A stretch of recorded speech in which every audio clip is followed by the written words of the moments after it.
Hey friends, welcome back to another episode of Space for Life. This is a special one because this is a reunion episode.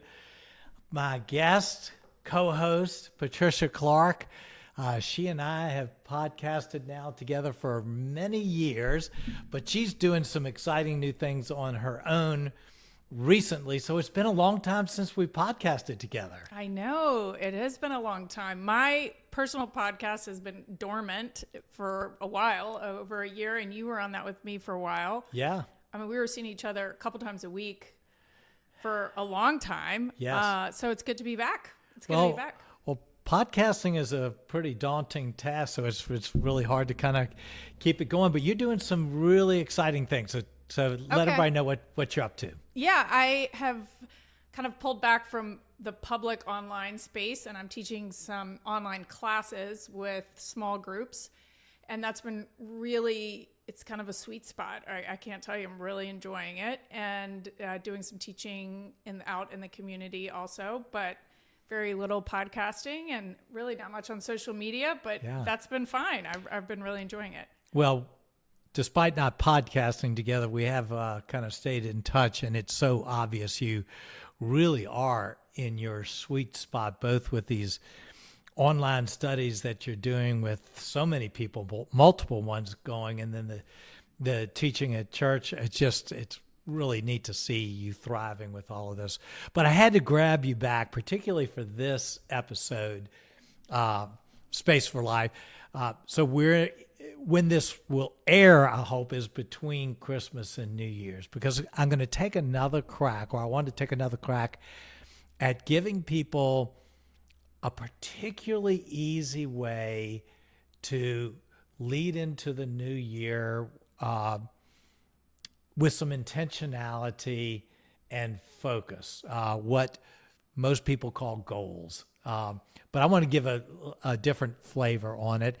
And, as we've talked about, a while back when we talked about goals, this is kind of a love-hate relationship that I have with goals, because I love them, I need them, I benefit from them, but they're so daggone hard to kind of stick with and to make impactful. So the title of this episode, which needs to be short between Christmas and New Year's, is 30 Minutes to Your Best Year, which is rather audacious to kind of suggest, but I love it. It's super self-helpy, but let's go for it. I mean, it is the season of self-help, like between Christmas and New Year's. That's when all the books sell. So let's go for it. Yeah. So this is the self-helpy episode of Space for Life. Yeah. So what I want to do is just offer a new, real simple way to think about the year and enter into the year with some intentionality that will have impact on life. So the process that I'm suggesting, the reflection process, should not take most people more than 30 minutes. Some people, it might just take 5 or 10 minutes. It'll be so obvious where to go with this. Okay. But what I want to do is offer 3 different ways, frameworks for how someone can decide on something going forward in their life that can change their life. Okay, so let me get this straight. You want us to pick one thing, but you're giving us 3 kind of methods we could pick that one thing for allowing for various personality traits or temperaments. Yes. So we get to pick, it's like doorway 1, doorway 2, doorway 3, whichever one sort of settles best with you. So we have 3 options on how to narrow down to one thing. Yeah, or doorway 1, or doorway 1. That's yeah, right. In a sense. 3 different doorway ones. Yeah. Okay. So the core of this, which I have become more and more a believer in, is the power of one. Yeah. The power of deciding with a high level of commitment and focus and clarity on one going forward that you're going to make happen. I love that. It reminds me of this exercise I did one time where you were supposed to reflect on a time or the best version of yourself and give yourself 3 adjectives. Yes. And it makes me think, if you envision the best version of who you want to be, if you were to pick one adjective for that person that you want to be, that's like a one thing, like one character trait. Yeah, exactly. One character trait of who I want to become. Yeah. And that one thing one person that you might want to become might be along the same trajectory of what you're going now, but you need to go further into it. Or it may be a reframing of something that isn't quite working in your life that needs to be reframed in order for you to become who you want. So it can be a lot of things. So we're talking in general now, but let me kind of just dive right into these 3 different paths towards the same end. Great. That's what we're talking about.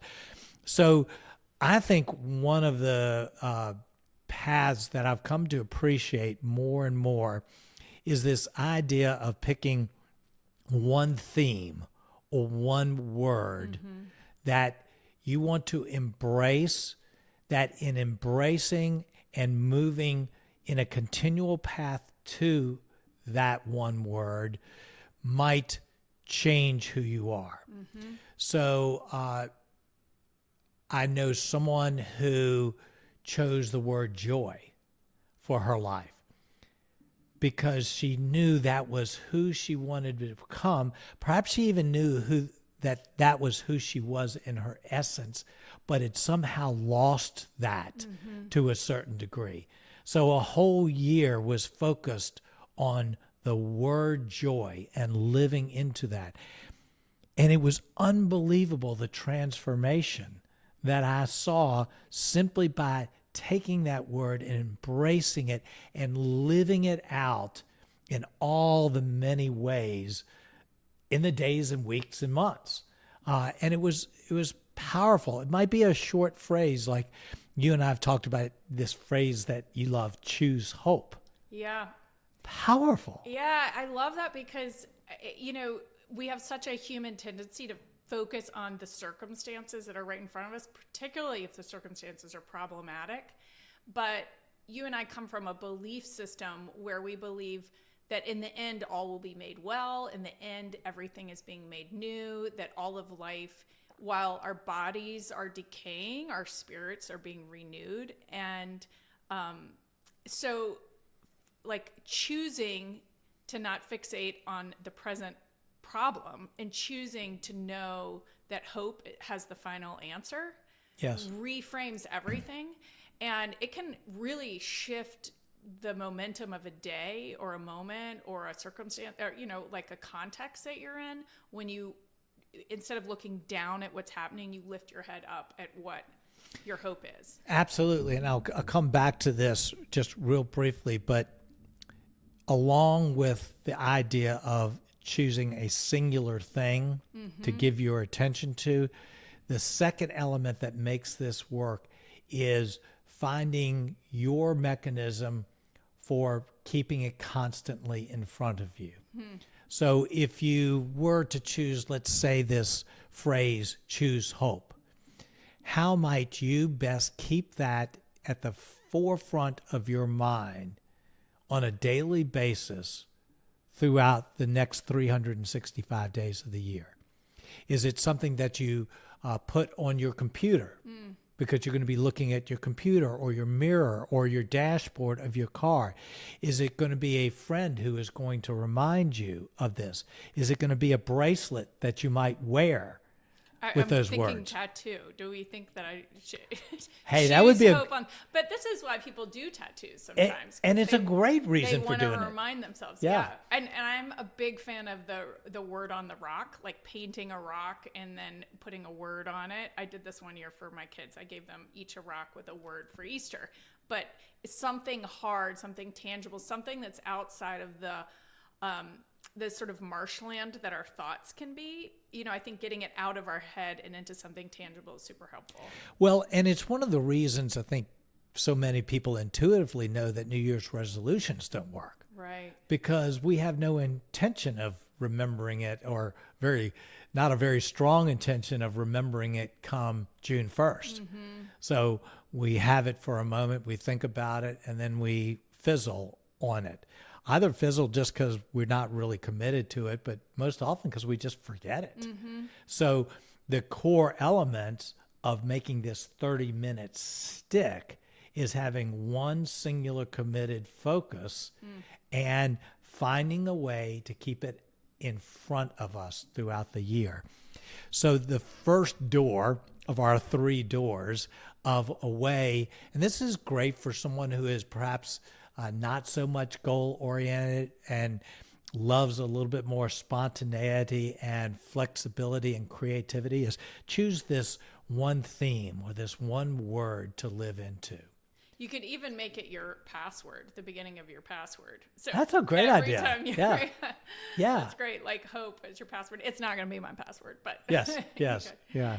So that's like door number 1. Door number 2 would be, instead of maybe that one theme doesn't really work for you, you want something a little bit more tangible, would be one habit. To pick one habit that in your mind, man, if I really dug in and made this habit stick for an entire year and lived into this habit, at the end of the year, I'm a different person. And there's so many things that might fit into that. So it can be certainly a health habit. It can be a time habit. It could be, you know what? For 1 year, I'm going to wake up 30 minutes earlier and spend it in quiet. It could be a spiritual practice. For 1 year, I'm going to read the Bible every day, one psalm for a year. It could be so many different things, but in this 30 minutes, you pick that one life-changing habit that you can imagine, you can visualize that if I did this for a year, I couldn't help but be changed. And that's the power of that. So that might be a different angle of going about this than you might have. Yeah, I love that. So one theme, word, one habit, and the other is simply one thing. One thing that you might give your attention to. You might say, you know what, I know I have not paid attention to my physical well-being in way too long. So my one thing is, between now and the end of the year, I'm going to run a marathon. Now that one thing implies other things, but you have that one kind of singular focus to say, I am all in on this, on making this one thing happen. And it might kind of converge with a habit. So, in a sense, it was a habit, but years ago when I wanted to kind of address my health, I said, my one thing was no seconds. Oh, right. On my plate. Yeah, no seconds. No seconds. For 1 year, I am never going back for seconds. Yeah. I could pile whatever I wanted on my plate, but if I didn't put enough on my plate, I had to live with it and just go hungry. Yeah. And so that was kind of a one thing. It was, kind of a habit, whatever you want to call it. But that one thing made a massive difference in my life.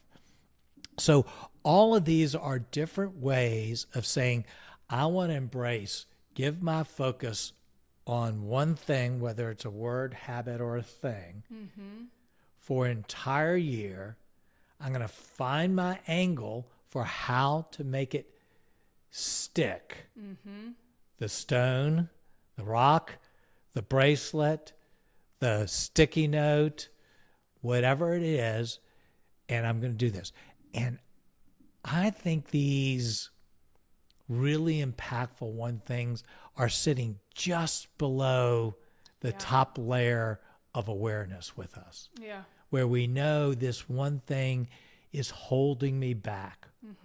Or I'd love to just finally crack this one thing. That's what I'm looking for. 30 minutes, whether you use those 30 minutes, sitting in the sauna or taking a walk or sitting in front of your computer with a notepad, however it works for you, 30 minutes to decide the one thing that one thing will make it your best year ever. Okay, you've got my brain going on. I'm kind of torn. Like, a part of me wants to put in weight training into my life because I don't really do much of that. So that could be like one thing that I commit, put on my calendar. I really need things on my calendar. In the past, I decided, okay, I'm going to see a spiritual director. But I really love this Choose Hope because it is almost like a lens that falls into every category of my life. Like if in a relationship, if I think someone's you can choose to believe the best in somebody as opposed to looking for the worst because you have a hopeful outlook for someone's life. Or you choose to believe, it's a lens that can fall over all things. I also love the idea of just envisioning the person you want to be, whether that's fun-loving or gentleness or less critical. I think when you eliminate things like criticism or gossip, it's weird. It just creates space, or a bad habit. It creates space. And the thing when you eliminate a bad habit, there's this openness that feels bad at first because that habit was filling a need. But sitting in that openness or that space that's created, it doesn't take long before something good will swipe in. But I just love like either eliminating one thing from your life, like you did Diet Coke that one year, which was awesome. Yeah. Or adding one thing in, like weightlifting, or what did I say, like a spiritual direction. Right. So it may be, and it really brings up a good point with this, is that when we begin to think of one thing, we become almost fearful of getting it wrong. For sure. And I want to kind of free us up from this. Just move in the right direction. So it may be, for instance, for you in that 30 minutes, you have one sheet and you write down 5 things that would be good for you. You go, oh gosh, I got to decide between a spiritual director and is the weightlifting a good thing? Or maybe I like this, Choose Hope. And you put 4 or 5 things down and you go, well, I'm not sure which one it should be. Pick one. Yeah. Just pick one. It almost doesn't really even matter. Well, it's going to get you going in the right direction, that. on it. So don't even kind of worry about getting it right. Take 30 minutes, identify maybe what's really obvious. You don't even have to think hard about it, or 2 or 3 things that vie for your singular attention, and pick it and go for it. And in the end, maybe it's not the number one thing, but there's always next year for that. And if we begin this practice of each year picking one thing that is a true growth change point in our life, compounded 10, 20 years, unbelievable the impact it will have. Are you going to give us yours? Or is that another episode? No. I've actually been thinking about, I always think about these things way too long. I do have one that's kind of standing out, and it's a theme related thing. So we'll see. But I'm going to hold back for right now. Well, it's so good to be here. Do you have any other thoughts you want to share? I mean, it's fun to be back. Oh, it is fun to be back. I will say, I hope people are having as much fun listening and are helped as much with this podcast as I am having doing it. It has just been an utter blast. And, it's crazy. I'm mid-60s now, even on the other side of mid-60s, and I've never had so much fun in my life. I love that. Yeah, well, and I like the wheezy painting in the background and that you're on YouTube. I think that's great. Yeah. I used to not really like our background, I'll be honest. But I know. Now we got a good one. Yes, it's great. Well, thanks. It's great. Maybe sometime in the new year, I'm going to pull you back in for another episode because we just have too good a time doing this. And then we'll get to hear about your one thing. Yes. So please, this is just such an easy, quick episode to share, whether it's the last week of the year or the first couple weeks of the new year. It's a great way to enter in with freshness and perhaps it will be your best year ever. So thanks for listening. Share this. Have a great new year.